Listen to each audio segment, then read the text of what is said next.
Hello guys, mag-analysis na punta karon guys sa ato ang Bitcoin trading and trading other cryptos. So karon guys, gabi and the other days naatay pending na kung ano natay standing trade sa Solana. So ato ang balikan karon kung unsa na ang standing ato ang unsa na status sa ato ang trade na Solana. No, so mao pa ni ang status sa atong Solana karon nga trade guys. Nag-sell short ta pero wala pa no, nag-dribble pa siya diri ning dapita. So unahon na tug tan-aw guys ang Bitcoin kay ang mother of all cryptos, ang Bitcoin. So mosunod ra man gyud ang mga other cryptos kung sa movement sa Bitcoin.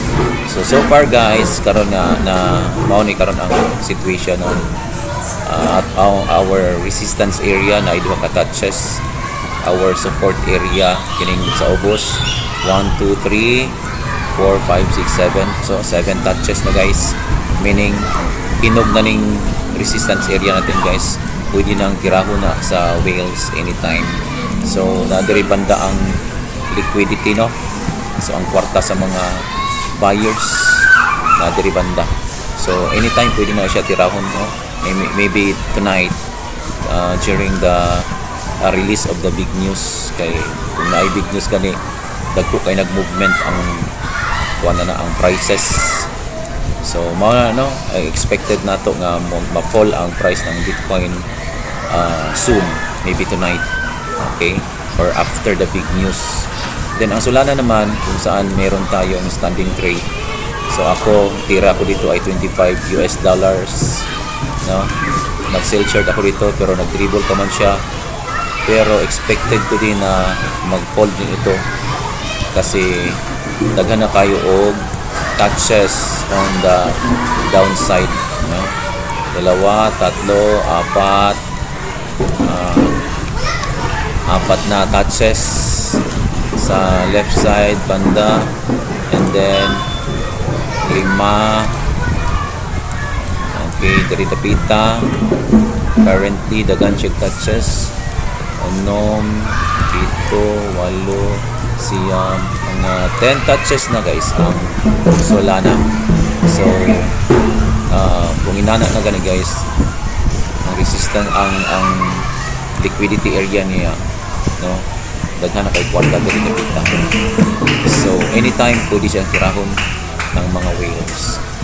So ang whales day guys, mao ni sila ang mga dagko nga mga traders no, kanang atong giapilan na company kining Binance, sa pang giapilan kanang KuCoin or sa mga companies yung gipangapilan, mao na sila, isa na sila sa mga whales no. So kalaban din nato ng Binance no, kanang Coinbase no, Gate.io and other companies, crypto companies, mga kalaban nato na sila kay mga whales na sila. Tinitira nila ang ating mga stop losses. So kung magbutang kag stop loss diri, malas jud kaayo ka kay maigo jud na no? Dapat ang imong stop loss way far away from this liquidity area. So kita nag-sell short man ta atong stop loss diri sa Solana, tuwa sa babaw, layo tayo layo tayo, so mahirap tayong talunin. Okay, layo mo ka itong stop loss. Okay, pero sa uban nga hindi nakakaalam, butang gina sila ng stop loss. They are buying on this area and then stop loss below. No? Hindi nakakaalam na yan ay target ng whales kapag ang whales ay nag-stop loss hunting na. Okay? So, anytime mahuhulog din ang price ng Solana. So, we just have to have patience no. Ulat-ulat lang sa yun diri guys, ulat-ulat lang ta, maybe tonight or after the big news mahulog ra lagi na no, ulat-ulat lang yun ta. So but do not close your negative trade. We have learned already lessons from that situation no. Daghan ka nanay duha siguro ka situation na nag-negative ka apan nakabawi ra gihapon at the end, di ba? So kung imo nang i-close ang imong trade kay nag-negative ka, that's considered a loss already. So pili na jud na no. So mao na atong analysis guys for Bitcoin and Solana. Thanks for watching.